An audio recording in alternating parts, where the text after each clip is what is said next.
Who failed Texans? It was a perfect storm of a lot of issues. Many of you are angry, and you have a right to be. I'm angry too. And by the way, I'm mad too. How could you not know that it was foreseeable, very simply, to be able to warn the governor, to warn the PUC, to warn the senators in this chamber? If you know a storm is coming, you should set all the things up to prepare for it. I don't know what it is about this grid here, but we always get hit. I want to know the who, what, where, and why. You deserve answers. You will get those answers. The events of last week was a travesty. I was freezing in the night. My neighbors were freezing. It is very easy to be outraged about last week's storm that left so many of us freezing and in the dark. And I was, with my kids trying to sleep in my cold, dark house. I drove through neighborhoods without power to spot a frozen skyline all lit up using electricity that might have literally saved lives. But our lawmakers set up this nonprofit ERCOT board made up largely of profit-making power company representatives who have little incentive to change anything. And right now, power companies can make even more money when their power is in dangerously short supply, like last week, when the price of a megawatt of electricity went from around $35 to ERCOT's maximum allowed of $9,000. And yes, ERCOT allows that. And according to the Texas Tribune, after that bitter cold spell in 2014, one power company executive told investors that this business benefited significantly. And to the extent we get another polar vortex or whatever, absolutely, we'll be opportunistic and take advantage of those conditions. So should we really be surprised with what just happened and those huge bills? Leaders of the state, from the governor on down, promising to fix what went wrong with the Texas power grid. But as our troubleshooter Jay Avila reports, power problems from the winter a decade ago also led to warnings and official investigations that failed to prevent this month's crisis. After winter power outages in 2011, state and federal regulators sounded the warning improvements were needed to protect the energy supply. But when this month's storm hit, their recommendations still had not been made mandatory for the power industry. 2011's storm should have been a wake-up call, but it was nothing compared to what we felt this month. The state spent 7 hours enduring outages then, compared to 70 hours this time.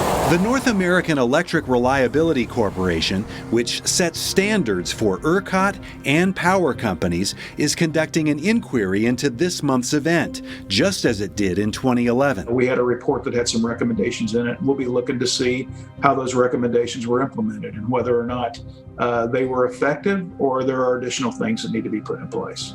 The 2011 report stated more thorough preparation for cold weather could have prevented many of the weather-related outages, and said power generators were disabled by freezing instrumentation, freezing pipes, freezing drain lines, and natural gas curtailments. It recommended winterization methods like insulating pipes or attaching warming cables that can heat them up, like an electric blanket, portable heaters to prevent components from freezing, and windbreaks that shelter equipment from winter gusts. But history repeated itself in this case. It was severe winter that caused problems for our power grid back in 1989 and again in 2014. And a lesson that El Paso did learn from. They are not without power tonight after spending millions on that grid and weatherization.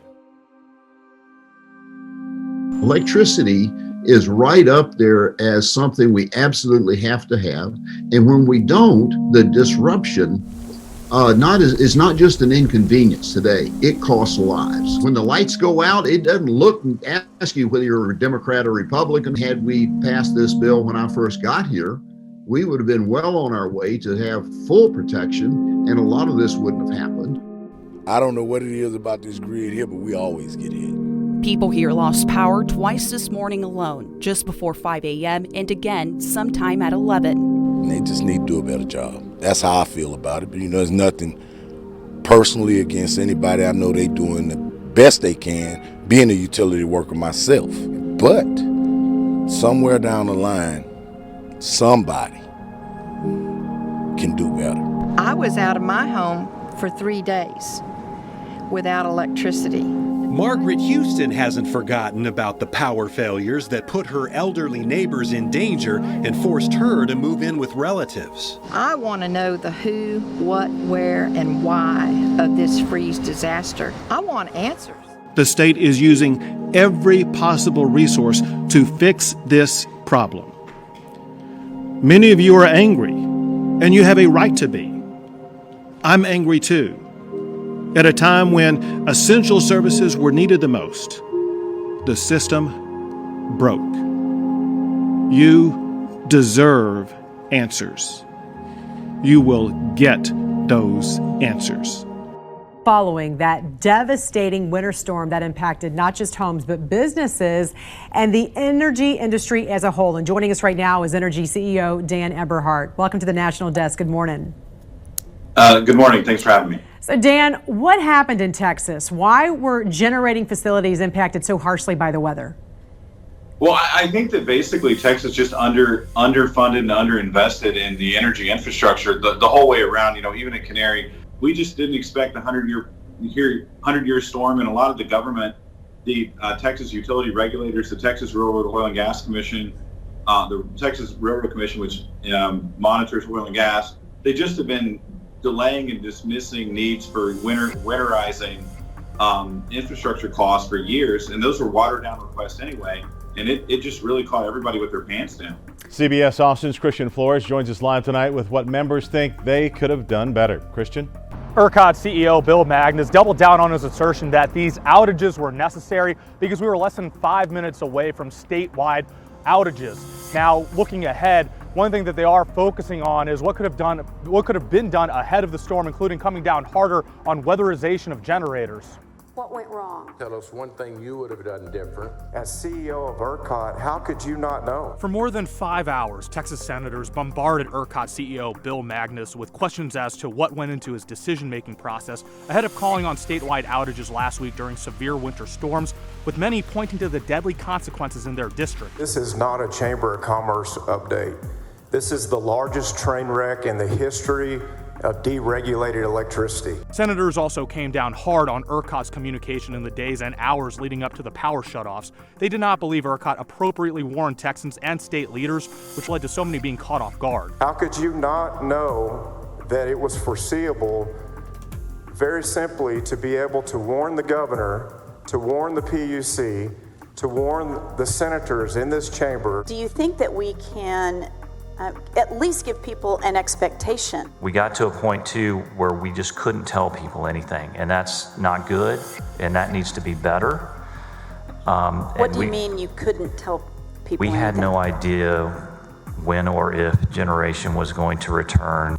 We have received so many calls and emails with questions about the blackouts, and we wanted to take those questions directly to ERCOT. CBS Austin's Christian Flores spoke with ERCOT's president and CEO today, asking why there is still no power and when people can expect it back.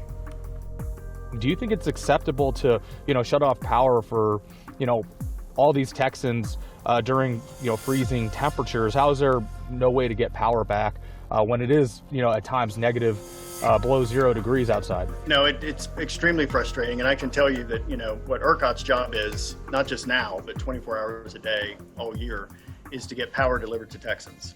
And this storm system has posed a huge challenge on getting that power delivered.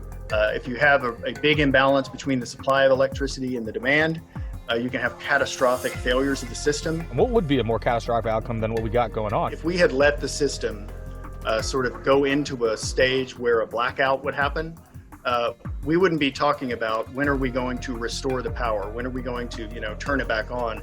We would be talking about rebuilding portions of the electric system, which would take we wouldn't be able to do this in days. We wouldn't be able to do this when the weather warmed up. There's rebuilding efforts that could take really long periods of time, and people could be out of power for very extended periods.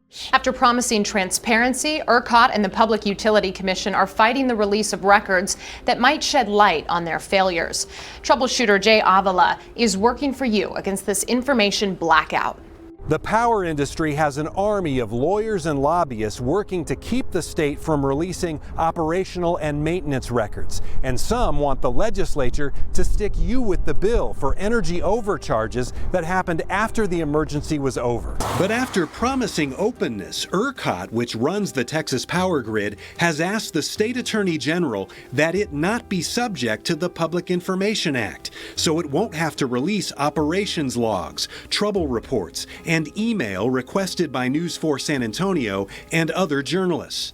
The Public Utility Commission, which oversees ERCOT, has also asked the AG to keep emergency and weatherization plans secret because they identify particular vulnerabilities of critical infrastructure to an act of terrorism, and it would violate the privacy interests of third parties, namely the energy companies and utilities, including CPS Energy, which filed a brief in support of withholding the records. Citizens have the right to know these kinds of critical things that affect their pocketbook. Tom Smitty Smith, a consumer advocate who's covered the Texas power industry for 40 years, says reporters will likely lose the legal battle to get those records. He's urging Texans to pressure lawmakers for the information. It's absolutely essential at this point that citizens reach out to their legislators and say, get this information, subpoena the documents.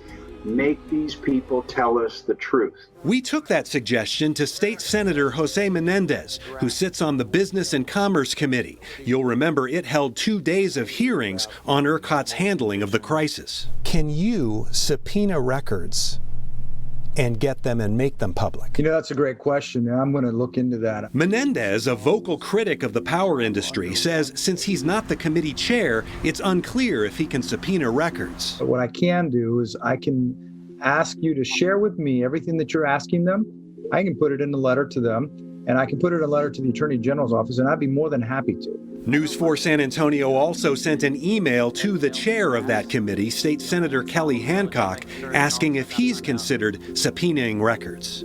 Menendez says he's also working on legislation to hit power generators with big financial penalties if they fail to weatherize their plants, which is currently voluntary. We hope to, with this legislation, to have those agencies and those decision makers be more transparent and be more accountable.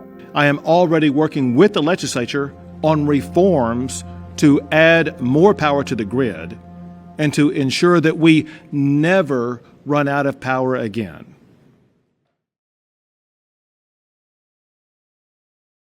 And breaking news as we come on the air tonight, it is all hands on deck in Texas after now Tropical Depression Beryl made landfall earlier today as a Category 1 hurricane. The biggest worry out there, extreme life-threatening heat forecasted to linger in the coming days, which of course will be dangerous for those who can't cool off. And a major catastrophe was reported all morning long here at the live desk. Those powerful winds knocked out power at one point, 2.7 million people across Texas. Officials say it will take days or even in some cases weeks just to restore. That's going to be a major problem in Houston, where the heat index today will climb to 105 degrees. Another problem in Houston is flooding. More than a foot of rain fell in just 48 hours in some places. That's typically what falls over the entire summer. CenterPoint Energy says it's restored service to about 66% of those that lost electricity during Beryl. That means there's still hundreds of thousands going into their 5th day without lights or AC. 1 week later, Texas Governor Greg Abbott told the electricity provider enough is enough. With more than 2 million Texans still without power just a day after Hurricane Beryl's landfall, Lieutenant Governor Dan Patrick says he's spoken with President Joe Biden for federal assistance on the hurricane cleanup. He said yes.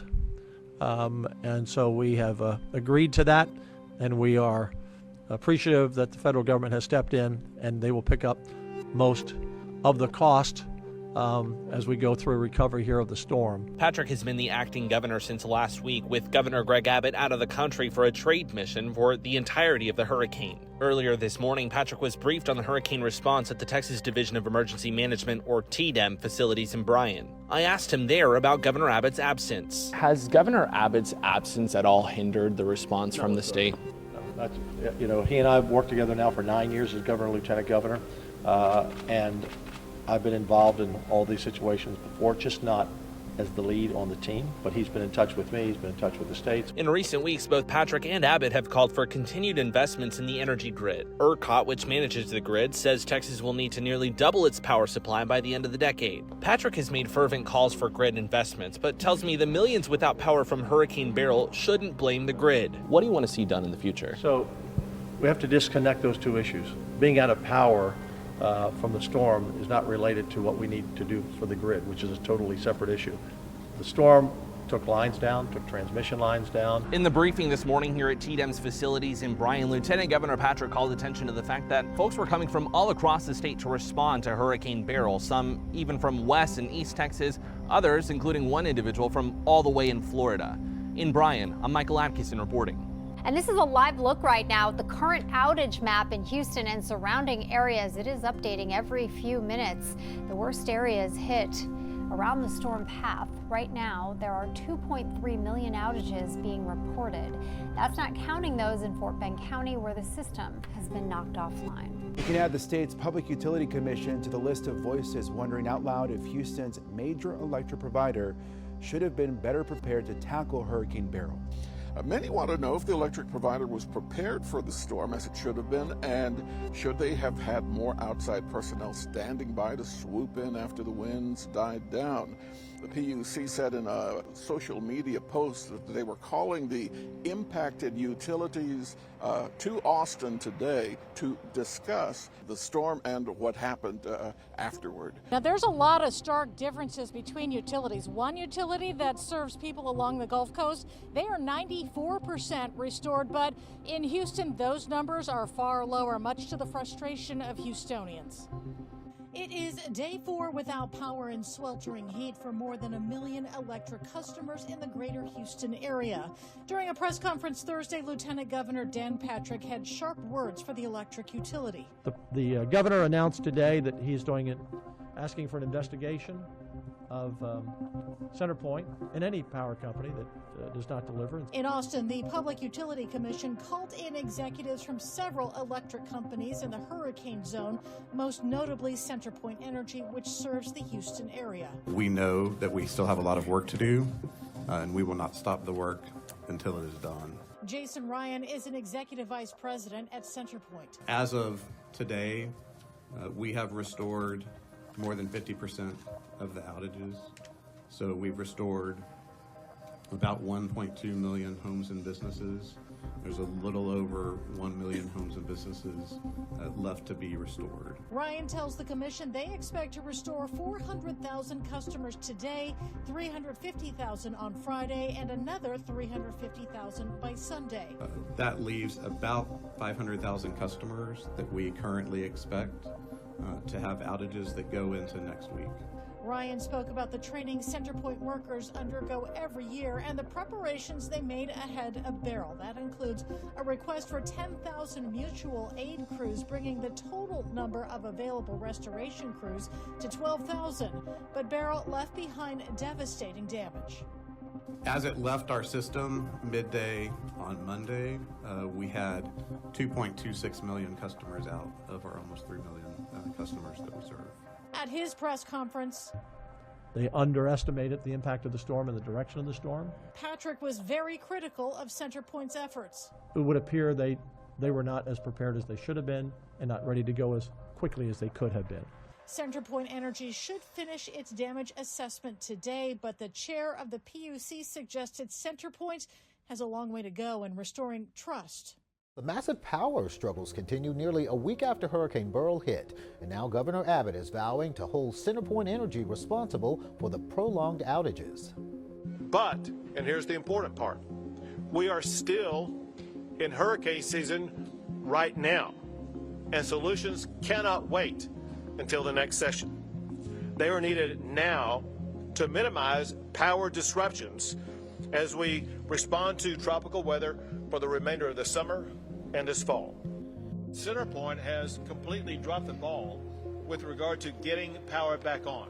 The situation pushed the Public Utilities Commission of Texas to announce today that it will investigate CenterPoint's response to Hurricane Beryl. I think it's clear from the events of the last week that the quality of their infrastructure, their ability to maintain that infrastructure and their communication with their customers has been called into question.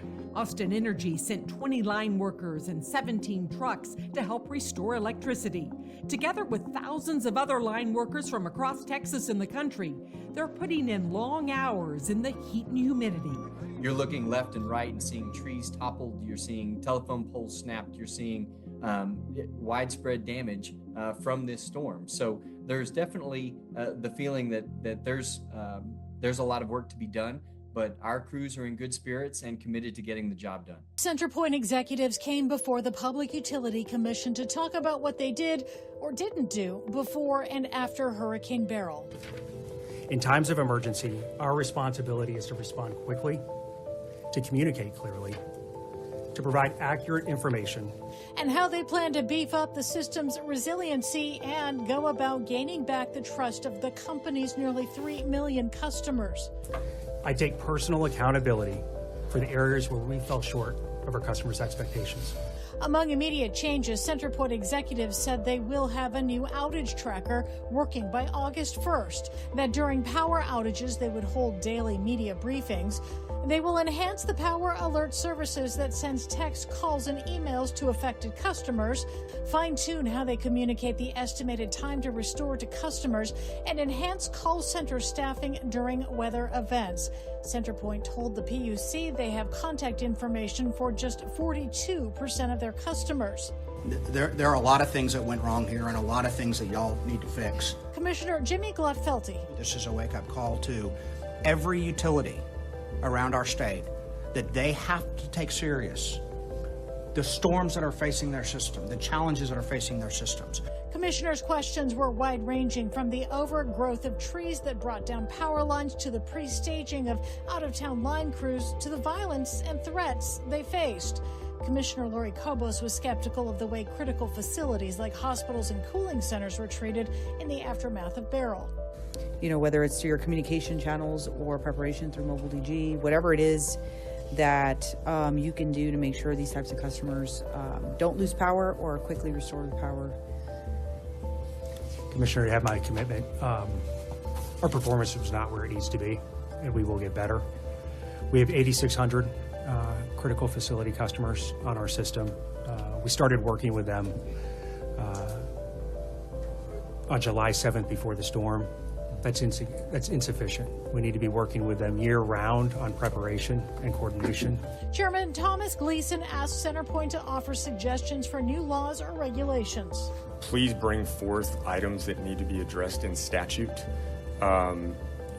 Anything that's there that could have helped during this, let us know, let the legislature know, talk about that. What is very clear is that critical aspects of our restoration efforts were not at the high standards we expect of ourselves, let alone what the public expects of us.